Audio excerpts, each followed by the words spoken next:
learners, welcome to this online course on electricity and safety measures.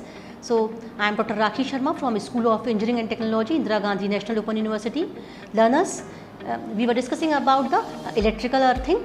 In this session, we will discuss the next part of our electrical earthing that we have discussed in the part 1 and part 2.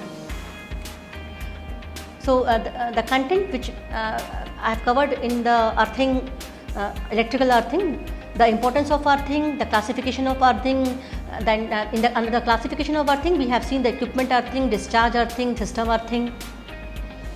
Then we have seen the line and poles are earthed, then plate earthing and the pipe earthing, then measurement of the earth resistance, the guidelines for providing the earthing arrangements. And now in this session we are going to discuss about the measurement of the earth resistance, standard earth resistive values, treatment for minimizing the earth resistance values, then maintenance of the earthing system and some definitions for general earthing. Measurement of earth resistance, this is a very important topic since the earthing is an important aspect of safety and operation of electrical system. It is necessary to ensure that the earth connections is effective and sufficient. The most important parameters in case of the earthing is the earth resistance.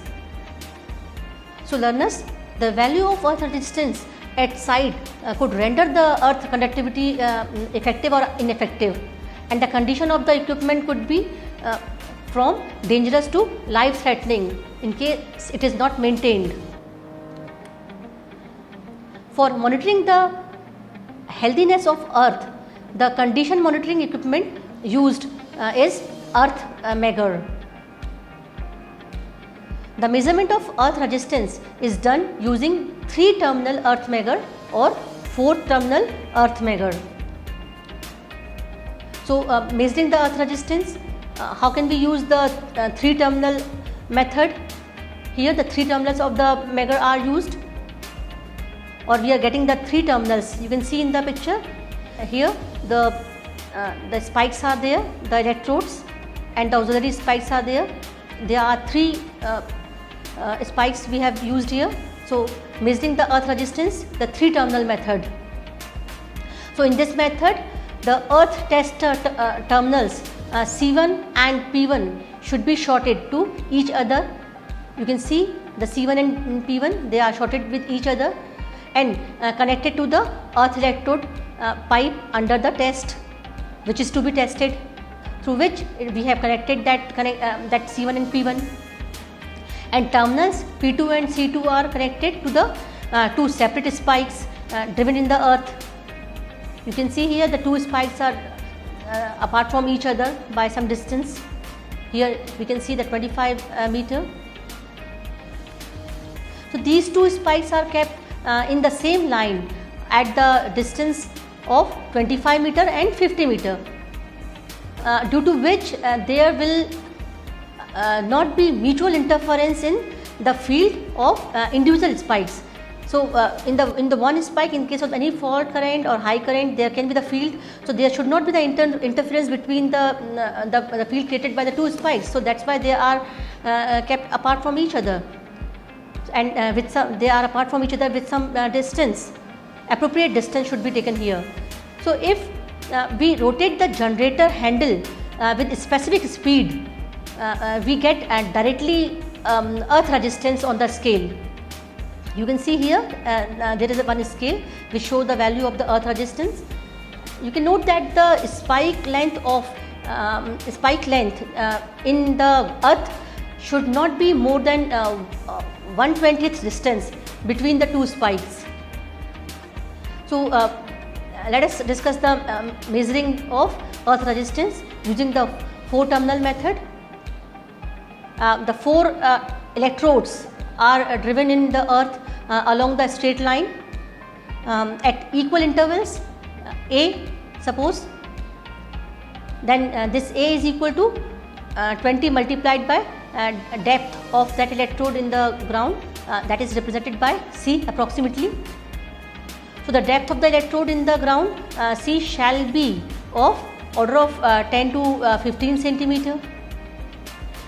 So the measure is placed on a steady or approximately level base, so that it can indicate correctly the value of the resistance. So it should be placed properly and on a steady and level base. So two outer electrodes are connected to current terminals C1 and C2 of the earth measure, and two internal electrodes to potential terminal P1 and P2 of the measure. Now the test procedure. So proper connections when we have made, so the range approximately selected by the cranking the measure at the prescribed speed, say 135 revolution per minute. So then a value of R in ohm is obtained on the meter. So resistivity of the soil is calculated by substituting the value of R we have obtained in the this measure indicator. Then the rho is equal to 2 pi AR, where the what is rho? Rho is the resistivity of the soil in ohm centimeter. Then A, the distance between the two successive electrodes in centimeters. What is R? R is a ratio of voltage to current or electrode resistance in ohm. That is what? Meter reading on the measure. Then C is the depth of bureau of electrode in ground. This can be measured in centimeter. It should be negligible compared to the spacing between the electrodes. Then we can say that we can use the equation rho is equal to 2 pi AR, and by putting the value of R we can get the value of rho, which is the resistivity of the soil. So current flow into the grounds depends on the resistivity of the soil in which the earth electrode is placed. So the resistivity of the soil may vary from 1 to 1000 ohm meter. It depends on the nature of the soil. The resistivity of the earth depends on temperature also. So let us discuss some standard earth resistance value.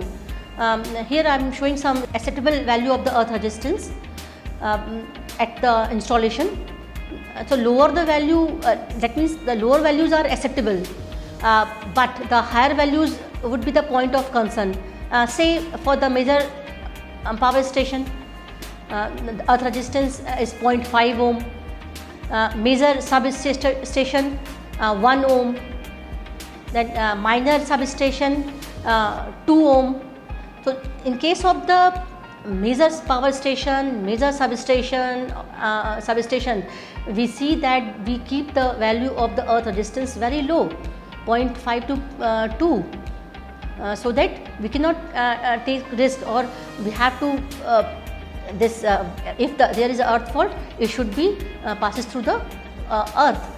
So that's why we have to keep the earth resistance as low as possible in order to avoid any danger. Then neutral bushing, it can be 2 ohm. Then service connections 4 ohm. For LT lighting arresters, earth resistance of 4 ohm is acceptable. Then LT poles 5 ohm.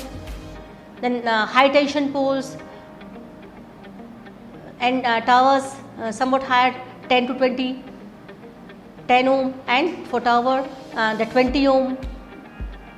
So these are some acceptable values of the earth resistance in ohm. This may vary, depends, and then you can here these values are giving some idea about that earth resistance which is acceptable in case of various kind of substation and other arrangements.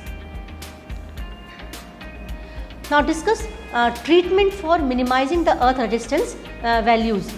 What is our aim? Our aim is that the value of the earth resistance should be as low as possible. So if the earth resistance is more than the acceptable value, the following treatment may be used for minimizing the resistance, or treatment should be done to keep the value of the resistance within the acceptable range. So for this, oxidation on all intermediate joints should be removed. That means the corrosion can be there in the joints, so it is necessary that this should be removed and joint should be tightened so that the flow of current can made smoothly. Then sufficient water should be poured in the earth electrode pit. Then the earth electrode of bigger size as far as possible may be used. Then at that time, if we are using the earth electrode of bigger size, we have to if more than one electrodes are used, then they should be apart from each other with the appropriate distance in order to avoid interference. Then multiple electrodes may be connected in parallel. Then earth pit of more depth and width, breadth may be prepared. Soil treatment may be undertaken. Now let us discuss about the maintenance of the earthing system, the checking and testing. The earthing system are to be inspected regularly. Regular checking of joints and or broken connections, if any, and rectification of the same will prove to be a immense help in the maintenance of the earth grid and equipment. So the condition of the electrodes and the joints is also to be checked. If electrodes are corroded, or immediate steps for replacement are to be taken. The earth resistance should be measured periodically. The Megger or the earth tester are used for this purpose. As stated earlier, the low earth resistance path is must for clearing the fault current instantaneously. For achieving the low earth values, the ways adhered are a number of electrodes are connected in parallel, thereby providing a low resistance. You know, if you are connecting these electrodes in the parallel arrangement, in that case you can minimize the resistance. The ground surrounding the electrodes is treated with common salt, which reduces the resistance up to 80%. Then calcium chloride and magnesium sulfate may also be used to reduce the resistance. But nowadays bentonite clay is being used. Now, what maintenance schedule is mandatory for each of the substation? For this, we can see the watering of earth pit. It is required, and it can be checked daily. Then measurement of earth resistance in individual earth pit, half yearly it can be done. Then measurement of combined earth resistance at all the pits. The periodicity for this is half yearly. Then checking of interconnection between the earth pits and tightness of the bolts and nuts. So this is done quarterly basis. So measurement of earth resistance of individual earth pits. This is half yearly, as I discussed. So earth resistance of individual earth pit can be measured by disconnecting the earth connections to the electrode, and this is possible if the connections are made to a common clamp, which is in turn is fixed around the pipe.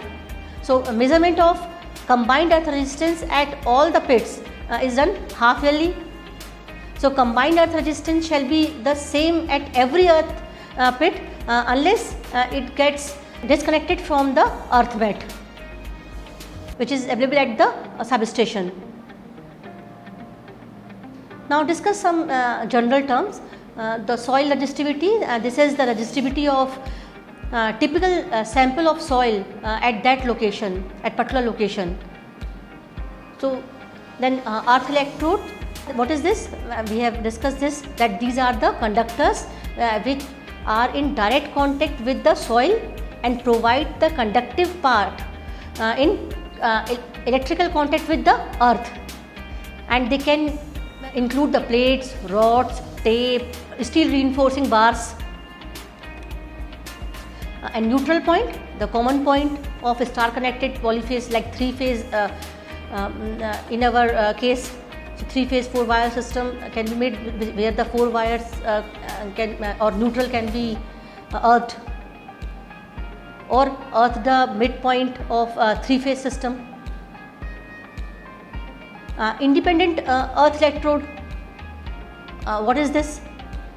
An earth electrode located at such a distance from the other electrode that its electrical potential is not significantly affected by the electric current between the earth and the other electrode, that is no interference between them. So one electrode is called the independent earth electrode, it is not affecting the other electrode. Then exposed conductive part, what is this? If we say exposed conductive part, it is very clear as its name implies, the conductive part of equipment and which is not normally live but which can become live when basic insulation fails or physical contact or short circuit to a live part occurs. Potential gradient, one term we use, what is this? The potential difference per unit length measures in direction in which it is maximum. So that means this is the potential difference per unit length. Then touch potential, the potential difference between a grounded metallic structure and a point on the earth's surface separated by a horizontal reach of 1 meter. Then what is step voltage? Step voltage is potential difference between 2 points on the earth's surface separated by a distance 1 pace or 1 step assumed to be 1 meter. So learners, let us summarize this session. We learnt about how the poles and the lines of distribution system are earthed, and this includes the line transformers and the distribution boxes, and we learned both the plate and pipe earthing, and we have also learned the guidelines for providing the earthing to various equipment. And having understood the need for the method for providing the earthing, the next and the obvious learning is how to ensure the proper functioning of earthing connections. This includes the measurement of the earth resistivity and measures to reduce the resistivity and to maintain the earthing connections. So in this module we have understood and learned the various dimensions of earthing as very useful and necessary concepts. Then we hope that the concepts and the information presented in the module would help you in improving your knowledge and knowledge in electrical earthing. So learners, in the next session we will come with the next new topic of this course, electricity and safety measures. Thank you.